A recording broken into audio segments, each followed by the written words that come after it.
Haji Faisal tak ingin terkecoh lagi, sebut Fuji dan Asnawi hanya teman.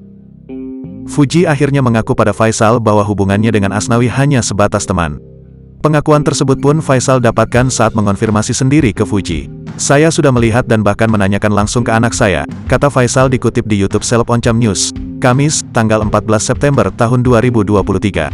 Itu belum apa-apa, artinya hanya berkenalan saja, ujarnya. Selanjutnya, ayah 4 anak ini juga buka suara soal kabar Fuji terpergok jalan bareng Asnawi di Surabaya. Ternyata, Fuji mengatakan padanya tak ada yang spesial dengan momen tersebut. Lebih lanjut, Faisal mengaku lebih berhati-hati dalam melihat calon pasangan anaknya. Bahkan dia pun kini masih mencari informasi terkait dengan latar belakang kapten timnas sepak bola Indonesia tersebut. Pasalnya, dia sudah tidak ingin terkecoh lagi. Setuju atau tidak setuju tentu harus saya pelajari dulu, harus tahu latar belakangnya. Jangan sampai nanti terkecoh lagi, kata Faisal.